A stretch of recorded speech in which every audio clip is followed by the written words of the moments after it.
Évangile de Matthieu, chapitre 15. Alors des pharisiens et des scribes vinrent de Jérusalem auprès de Jésus et dirent: Pourquoi tes disciples transgressent-ils la tradition des anciens, car ils ne se lavent pas les mains quand ils prennent leur repas? Il leur répondit: Et vous, pourquoi transgressez-vous le commandement de Dieu au profit de votre tradition? Car Dieu a dit: Honore ton père et ta mère, et celui qui maudira son père ou sa mère sera puni de mort. Mais vous, vous dites: Celui qui dira à son père ou à sa mère: Ce dont j'aurais pu t'assister est une offrande à Dieu, n'est pas tenu d'honorer son père ou sa mère. Vous annulez ainsi la parole de Dieu au profit de votre tradition. Hypocrite. Ésaïe a bien prophétisé sur vous quand il a dit: Ce peuple m'honore des lèvres, mais son cœur est éloigné de moi. C'est en vain qu'il m'honore en enseignant des préceptes qui sont des commandements d'hommes.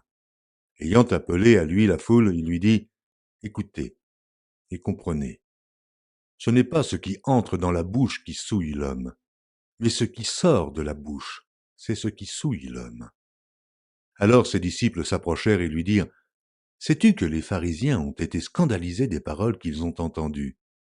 Il répondit: Toute plante que n'a pas plantée mon Père céleste sera déracinée. Laissez-les.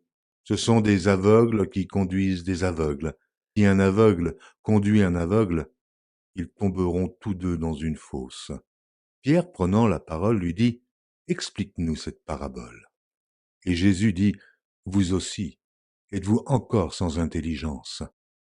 Ne comprenez-vous pas que tout ce qui entre dans la bouche va dans le ventre, puis est rejeté dans les lieux secrets? Mais ce qui sort de la bouche vient du cœur, et c'est ce qui souille l'homme. Car c'est du cœur que viennent les mauvaises pensées, les meurtres, les adultères, les impudicités, les vols, les faux témoignages, les calomnies. Voilà les choses qui souillent l'homme.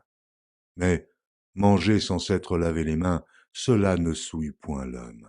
Jésus, étant parti de là, se retira dans le territoire de Tyr et de Sidon. Et voici, une femme cananéenne qui venait de ces contrées lui cria: Aie pitié de moi, Seigneur, fils de David. Ma fille est cruellement tourmentée par le démon. Il ne lui répondit pas un mot, et ses disciples s'approchèrent et lui dirent avec insistance: Renvoie-la, car elle crie derrière nous. Il répondit: Je n'ai été envoyé qu'aux brebis perdues de la maison d'Israël. Mais elle vint se prosterner devant lui, disant: Seigneur, secours-moi. Il répondit: Il n'est pas bien de prendre le pain des enfants et de le jeter aux petits chiens. Oui, Seigneur, dit-elle, mais les petits chiens mangent les miettes qui tombent de la table de leur maître.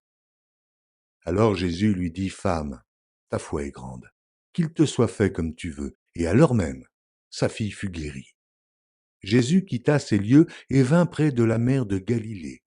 Étant monté sur la montagne, il s'y assit. Alors s'approcha de lui une grande foule, ayant avec elle des boiteux, des aveugles, des muets, des estropiés et beaucoup d'autres malades. On les mit à ses pieds et il les guérit. En sorte que la foule était dans l'admiration de voir que les muets parlaient, que les estropiés étaient guéris, que les boiteux marchaient, que les aveugles voyaient, et elle glorifiait le Dieu d'Israël. Jésus, ayant appelé ses disciples, dit: Je suis ému de compassion pour cette foule, car voilà 3 jours qu'ils sont près de moi et ils n'ont rien à manger. Je ne veux pas les renvoyer à jeun, de peur que les forces ne leur manquent en chemin. Les disciples lui dirent: Comment nous procurer dans ce lieu désert assez de pain pour rassasier une si grande foule?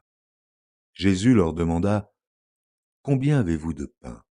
7, répondirent-ils, et quelques petits poissons.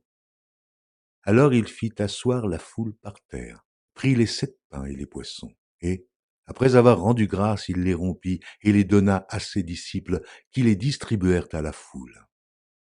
Tous mangèrent et furent rassasiés, et l'on emporta 7 corbeilles pleines des morceaux qui restaient. Ceux qui avaient mangé étaient 4000 hommes, sans les femmes et les enfants. Ensuite il envoya la foule, monta dans la barque et se rendit dans la contrée de Magadan.